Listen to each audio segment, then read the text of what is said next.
मध्य प्रदेश विधानसभा का बजट सत्र आज से शुरू हुआ। राज्यपाल मंगूभाई पटेल ने अभिभाषण पढ़ा। अभिभाषण को लेकर सत्ता पक्ष और विपक्ष के बीच तीखी बहस देखने को मिली।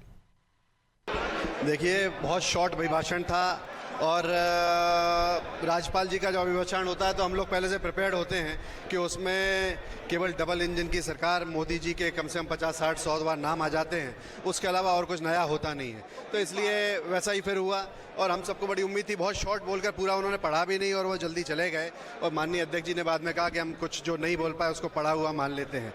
तो मेरा मानना है कि उसमें कोई नया नहीं था। जो हमें उम्मीद थी कि उसमें केवल मोदी जी की वाहवाही होगी, उसको वो करके चले गए। अभिभाषण की कॉपी अभी तक हम कांग्रेस के हम लोगों को अभी तक नहीं मिली, जिससे हम उसमें देख भी सके कि उसमें क्या है और क्या नहीं है। इसलिए बहुत निराशाजनक था, क्योंकि हमें उम्मीद थी कि राज्यपाल जी कुछ नया इस बार बोलेंगे, लेकिन जैसा उनका एक रट्टा होता है वही वो पढ़कर सीधा चले गए। जो अभिभाषण होता है वो मध्य प्रदेश की जनता के विकास और जनता के लोक कल्याणकारी योजनाओं का एक तरह से मसौदा होता है।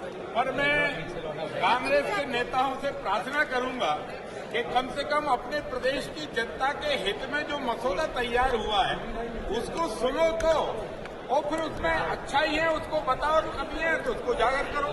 पर राज्यपाल जी को भी नहीं बोलते देना, यही तो लोकतंत्र का उपहास कर रही है कांग्रेस। और अगर कांग्रेस लोकतंत्र का इस तरह उपहास उड़ाएगी तो कांग्रेस भी पूरे देश और प्रदेश से फूट जाएगी।